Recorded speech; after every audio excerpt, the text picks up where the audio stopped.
Class 10th के maths का chapter 8 introduction to trigonometry की एक्सरसाइज 8.1 का क्वेश्चन नंबर 1।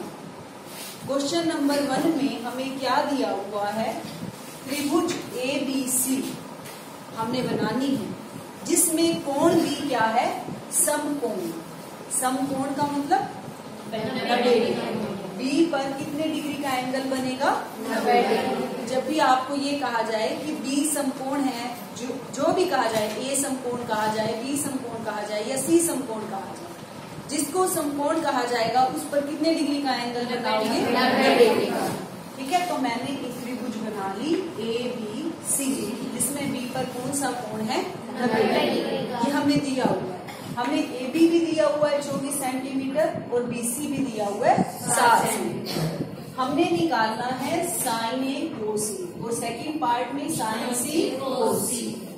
देखो, मैंने आपको इंट्रोडक्शन में ये बताया था कि आपको जो एंगल दिया होगा, आपको जो एंगल दिया हुआ होगा उसी एंगल के हिसाब से आपके लंब और आधार पता लगेंगे। आपको बताया था ना आपको। अब एंगल का पता कैसे चलेगा, ये देखो, ये A है ना, इसका मतलब आपने अब एंगल कौन सा देखना है, A। दूसरे पार्ट में C दिया हुआ है, इसका मतलब दूसरे पार्ट में आपने C के हिसाब से लंब देखना है। समझ आ गई मेरी बात अच्छे से।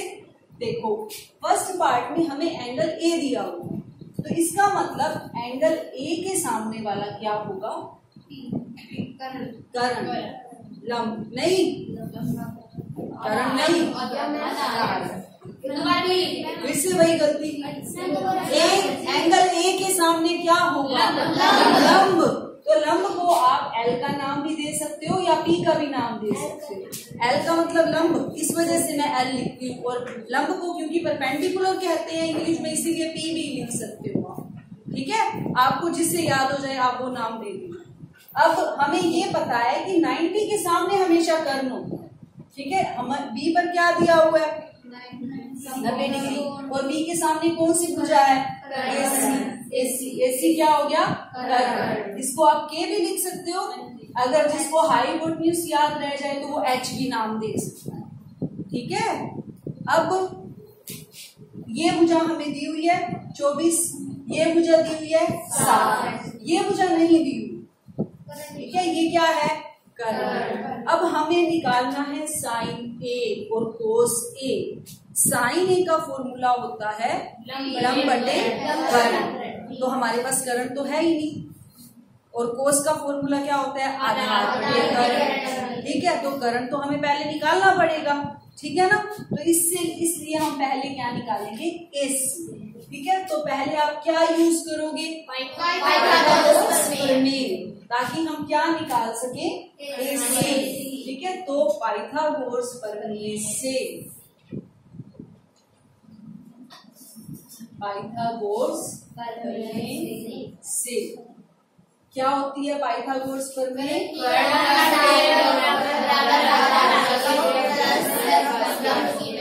कर्ण का स्क्वायर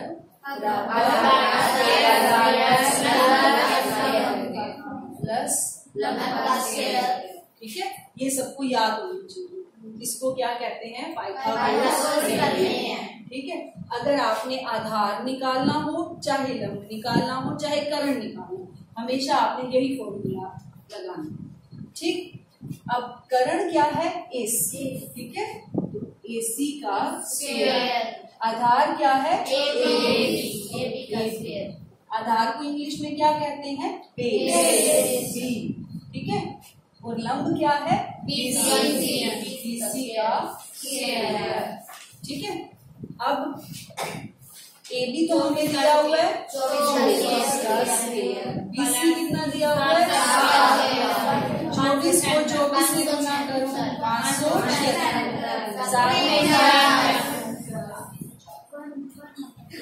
AC का स्क्वायर 575 जमा 49 625। ठीक है, अब यहाँ पर क्या करोगे, AC जो है स्क्वायर में दिया हुआ है ना, तो स्क्वायर जब हटाएंगे तो यहाँ क्या हो जाएगा, जब तक आपका स्क्वायर है इधर आप वर्गमूल नहीं कर सकते इधर, ठीक है ना। जब स्क्वायर यहाँ हटाओगे तब यहाँ वर्गमूल होगा, क्योंकि हमने दोनों तरफ क्या लिया है, वर्गमूल, ठीक है। तो AC कितना हो जाएगा, वर्गमूल 625 का वर्गमूल आ जाएगा, तो AC कितना आ गया 25, ठीक है। तो अब ये हमारा आ गया है 25। अब हमारे पास तीनों भुजाएं हैं, आधार, लंब और कर्ण, ठीक है। अब देखो, अब जो मैंने आपको इंट्रोडक्शन के सेकंड पार्ट में इसका शॉर्ट मेथड बताया था फॉर्मूले याद करने के लिए, वो मैं दोबारा से बता देती हूँ, ठीक है।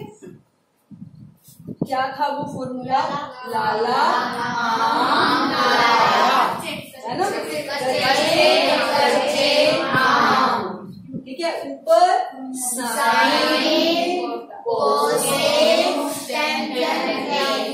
ए से मतलब जो भी आपको एंगल दिया हुआ होगा वो लिखना है आपने, ठीक है। सी होगा तो सी, थीटा भी होता है एंगल का नाम, वो क्या होता है, वो बाहर नहीं लिखते, वो अंदर लिखते हैं, ठीक है। अब देखो, अब आप इसको रफ में लिख लोगे ना सामने, अपने सम के सामने, तो आपको किसी भी सम में कोई दिक्कत नहीं आएगी, ठीक है। आपको बार बार याद नहीं करना पड़ेगा कि साइन थीटा क्या होता था, वैसे तो याद हो जाए तो बहुत अच्छी बात है। अब देखो, साइन ए क्या है, लंब बटे कर्ण, ठीक है, लंब बटे कर्ण। तो हमारा लंब क्या है 7, कर्ण क्या है 25, तो साइन में क्या हो जाएगा 7 बटे 25। अब कोई मुश्किल है निकालना, जिसको फॉर्मूले आते हैं उसके लिए क्या मुश्किल है। अब क्या है, कोसे का देखो आधार बटे कहाँ है, लंब कर्ण, के तुम्हारे सामने लिखा हुआ, तुम कर्ण को लंब बोल रहे हो। आधार क्या है 24, कर्ण 25, आ गया हमारा, यही निकालना था हमने। अब देखो, अब ध्यान से देख लो एक बार, सेकंड पार्ट के लिए तुमने नहीं, सेकंड पार्ट के लिए ध्यान से देखना है, सेम यही फिगर तो होगी लेकिन सब कुछ चेंज हो जाएगा, मतलब लंब और आधार चेंज हो जाएंगे। क्यों चेंज हो जाएंगे, क्योंकि एंगल क्या है C, अब C के सामने वाला लंब होगा, ठीक है। तो अब फिगर को तुम दोबारा से बना लो, फिगर सेम ही बनेगी लेकिन लंब कर्ण अलग से लिखे जाएंगे, ठीक है। ये कितना आया है, अब देखो पहले सी के सामने देखो क्या है, सी के सामने क्या है ए बी क्या हुआ लंब, अब ये लंब है यानी परपेंडिकुलर, ठीक है।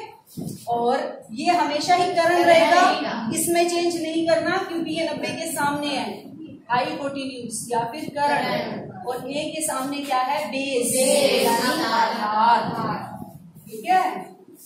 तो अब हमारे पास दिया हुआ क्या था, ए बी दिया हुआ था 24, ये तो 24 था है ना, तो BC कितना दिया हुआ था 7, ये हमने निकाल लिया था पाइथागोरस प्रमेय से, कितना आया था 25, ठीक। अब देखो सेकंड पार्ट के लिए, साइन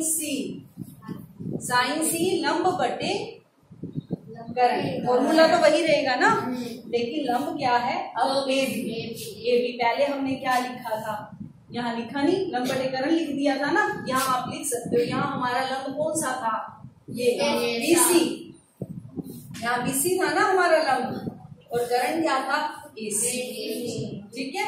अब यहाँ लंब क्या है AB और कर्ण क्या है AC, AB कितना है 24 और AC कितना है 25, समझ आई, ठीक। अब क्या निकालना है, कोस क्या होता है आधार, अब इसमें आधार कौन सा है 7 यानी BC, और कर्ण क्या है AC, BC कितना है 7, AC कितना है 25, तो ये आपके आंसर हो गए, ठीक, समझ आ गई। अब हम करेंगे क्वेश्चन नंबर 7।